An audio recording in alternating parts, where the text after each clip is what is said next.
Assalamualaikum warahmatullahi wabarakatuh. Selamat datang di channel Horror Story. Kali ini saya akan menceritakan kisah mistis yang dialami oleh Pak Tarno yang tinggal di daerah Tandus, kawasan Balikpapan Utara. Sebelum kita lanjut ke ceritanya, jangan lupa tekan dulu tombol like di video ini. Dan jangan lupa tekan tombol subscribe di channel ini. Nyalakan juga tombol notifikasinya agar kalian tidak ketinggalan cerita dari channel ini. Penasaran seperti apa kisahnya? Langsung saja kita masuk ke ceritanya.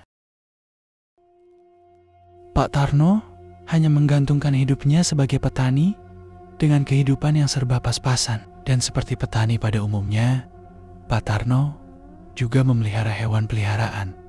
Meski hanya 5 ekor kambing, kambingnya terdiri dari 4 betina dan 1 jantan. Begitu anak-anak kambingnya sudah sedikit besar, langsung ia jual ke pasar untuk membiayai kebutuhannya sehari-hari. Jumlah kambing yang menjadi sumber mata pencaharian itu tetap saja hanya 5 ekor. Sementara itu, untuk memenuhi makan sehari-hari, Pak Tarno memanfaatkan hasil tegalannya, seperti ubi, singkong, lembong, dan sebagainya.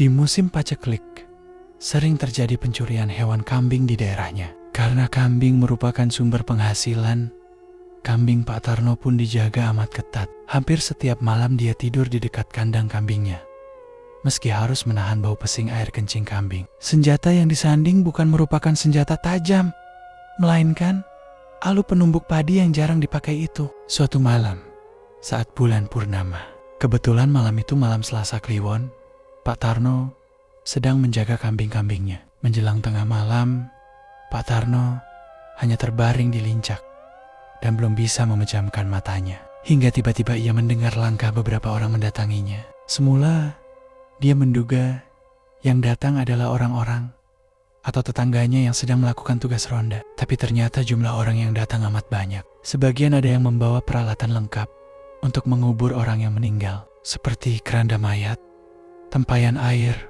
untuk memandikan jenazah, macam-macam bunga dan gayung. Ada pula yang membawa kain kafan, sekop, meteran, pacul, dan sebagainya. Tanpa basa-basi orang-orang itu langsung menggeruduk Pak Tarno. Ada 4 orang tinggi besar memeganginya kuat-kuat, sehingga Pak Tarno tak bisa berkutik. Kemudian ada yang mengukur panjang badan Pak Tarno dengan meteran. Pak Tarno berusaha berteriak, tetapi ada yang membungkam mulutnya dengan tangan. Meski berusaha melawan dan meronta-ronta, pakaian Pak Tarno bisa dilepas semuanya. Tidak tahu dari mana air diperoleh, tahu-tahu ada beberapa orang menyiraminya dengan air bunga yang diambil dari tempayan. Pak Tarno terheran-heran, sebab meski belum meninggal, tapi orang-orang itu membungkusnya seperti jenazah. Terang saja Pak Tarno gelagapan, tapi mereka tetap nekat dan memasukkan Pak Tarno ke dalam keranda, lalu diusungnya menuju tempat pemakaman.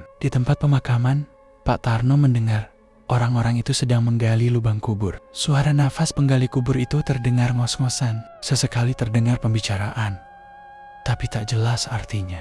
Setelah lubang kubur selesai digali, Pak Tarno lalu dikeluarkan dari keranda. Ketika diangkat dan akan dimasukkan ke dalam lubang kubur, Pak Tarno meronta-ronta. Tapi sebelum dimasukkan lubang kubur, tiba-tiba ada sinar lampu senter menerangi rombongan pelayat itu.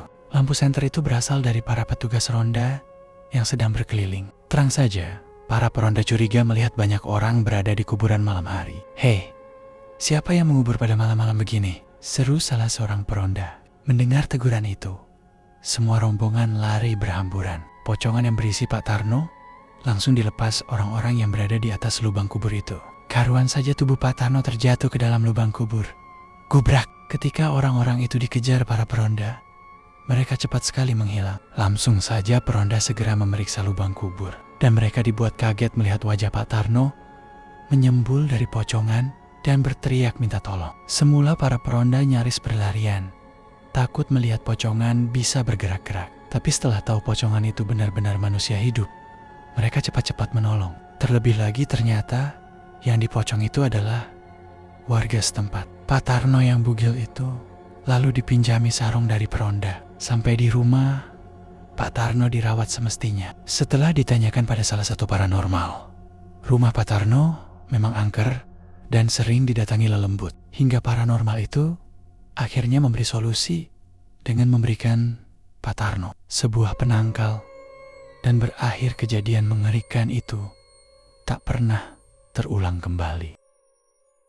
Oke teman-teman, sekian untuk kisah kali ini. Semoga kisah yang saya bagikan kali ini dapat dijadikan pembelajaran untuk kita semua. Dan nantikan kisah-kisah horor berikutnya. Wassalamualaikum warahmatullahi wabarakatuh.